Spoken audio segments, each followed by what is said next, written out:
Greetings. This is August 9th at 11 p.m.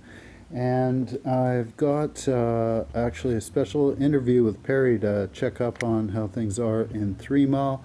And I'm going to keep this to some overview maps so that you can kind of see what's going on, and hopefully this job will get a lot easier. There's a map of Canada. That's all the latest hot spots in the last 6 hours. So just take a minute and see if you can find the Elephant Hill fire. I didn't, so that gave me a great sense of relief. There's all the hot spots that were developing in the 12 hours prior. So there was a lot of activity. It was a very, very busy day. And when we get a little closer, we'll see how busy it was in our region. When I think of just the amount of territory there, I'm just awestruck. It's a devastating thing to see.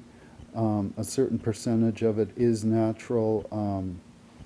Perhaps that's how the soils got so rich in the prairies and in the river valleys.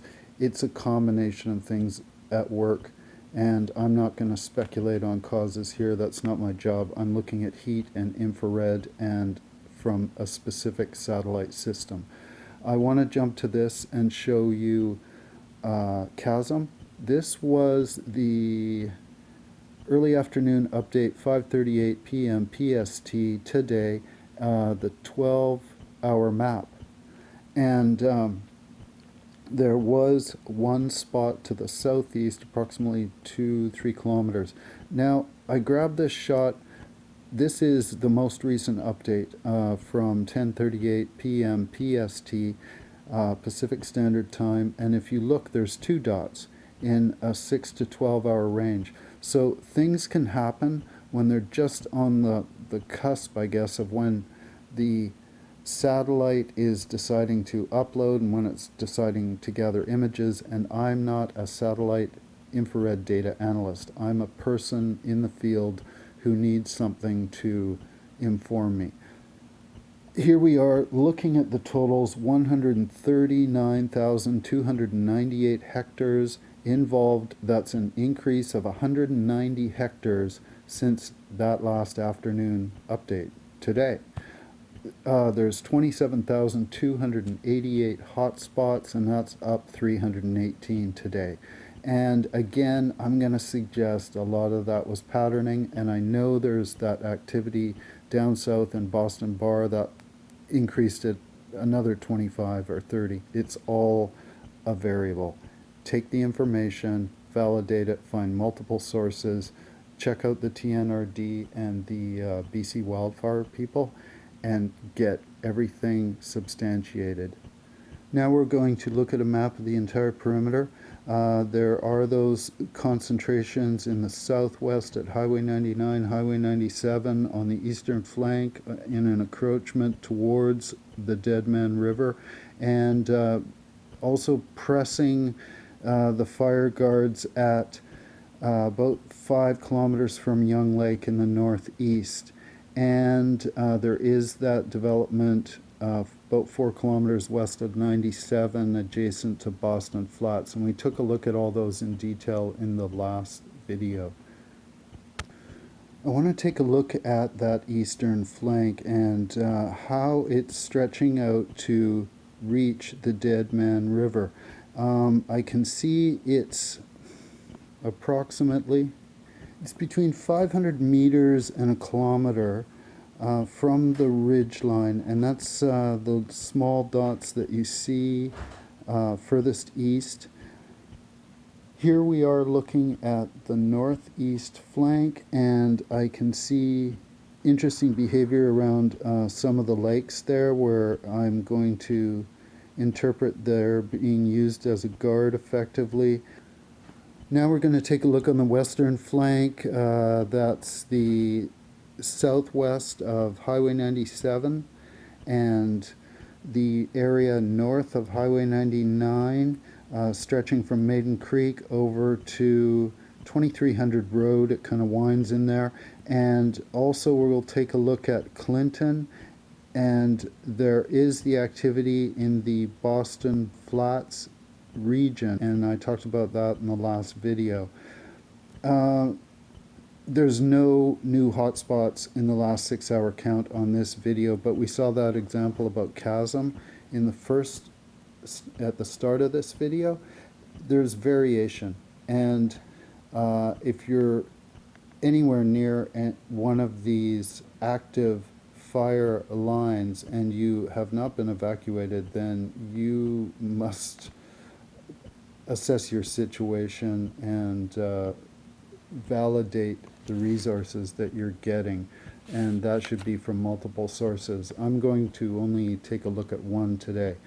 Now I'm going to move on to an interview with Perry. He's situated at 3 Mile Lake, and that's that patch of blue that you can see just to the right of the center of your screen. It's a very hill, steep terrain, and Clinton is just north, and that's where the highway bends and then heads east. So it's very hard to hear him. His phone was beginning to have some issues, I think.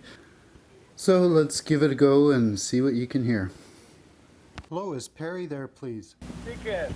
Hey, Perry, my good friend, how are you doing? This is Brent. I'm all right. Just checking up on you. It's quiet around here. We had a lot of, well, you know, just fire department stuff back and forth, down south, working on the south end, I guess. Is that hill still smoldering? Well, a lot of smoke, no more fires on the hill in front of us. 3 or 4 big transmission lines went down, and now Hydro's up there today replacing them all. Oh, so there was a drop in the actual structure there.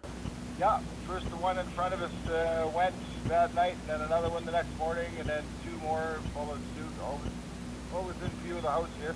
And those are wooden, I understand. Yeah, double pole deals with the three wires on each. Okay, and there's 2 sets of lines, or is there 3 sets of lines? There are 3. And they have like a median in between them, I'm assuming. Oh yeah, that's basically where the backburns continued on, is all the stuff in between the 3. It's interesting that there wasn't even a flicker in the lights down here. Yeah, they've just bang up jobs picking that stuff up. I'm catching a lot of infrared down there.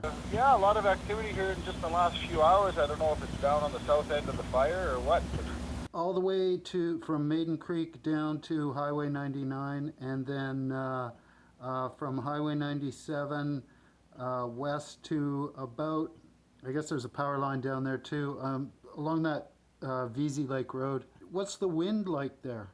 Not a lot of wind here, a few gusts through the day. Other than that, it's fairly still, a little bit, maybe 4 or 5 kilometers an hour from the north. Oh, okay. And it's about what I'm seeing on the screen. It looks on the computer like it's going up over the hill, over to Loon Lake, and then it's splitting, and half is coming towards you and the other half is going over to the Dead Man River. Oh yeah. I have a rumor just from the forecast that you may get a wind from the southwest, may start as soon as tomorrow afternoon, Friday. From the southwest, eh? Correct. It's more dominant. It seems to be pushing your way. Hopefully that brings you some fresh air. I'm thinking, yeah, it's really smoky, but I think all the fires out here, I can't see any more small fires on the hill that were smoking, other than the fact it's smokier than hell. It's a big belt on the satellite that's coming all the way from the Caribou, and it's just settled in everywhere. So you're doing okay? How's the food? Oh yeah, lots of food, all out of cigarettes and alcohol, of course, but... Okay, and everybody else, I know you're there with someone else, and you've got your faithful companion there that you're looking after. So everybody's doing okay? Mr. Johnny Cash, yeah, he got up, he did a little bit of walking today on hobbling around on his tree, and no whining and crying in pain. Okay, well thank you very much, and same to you. Yeah, it's you got some precious people out there, and you're one of them. Doing a good job, man. Okay, take care. Awesome. Well, there you have it. That was Perry. He's at 3 Mile Lake. He witnessed 3 to 4 transmission towers come down and he says that Hydro and the crews up there did a bang-up job. They responded immediately and set them all back up again. So they're the team that's doing it, and I imagine there's a few power poles around in different places, and I didn't really notice anything. I assume they switched over to a different substation and then had all that work done. So what you couldn't hear was that they are kind of plowing roads up there with cats and bulldozers, and in order to get the crews up there. So I imagine there's more work on top of the mountain. He was also, the reason why he's there, his dog was unfortunately injured, and the dog was looked after by the vet, but it couldn't be moved. So Perry and a friend stayed behind the fire line at 3 Mile Lake to look after his infirm companion, and the animal is doing okay. So that's great news, and I want to thank Perry again for all the time he's put in to this project to collect data and get some witness reports on the ground. Okay, let's jump over to Windy. We are looking at very subtle flows from the west at 0 kilometers an hour, and the countdown 24 hours, looking at a potential for a wind shift. It'll come from the southwest at 17 kilometers an hour. Gusts may be more in some of the varied terrain. 72 hours away, a potential for rain and lightning, and a possibility of 3 to 4 millimeters per hour. Well, there's a number of things to watch out for and lots of observations to make. I hope everyone has a good sleep. I will check back as soon as I'm done this video and make sure there's no change. If there is, I will post an update immediately.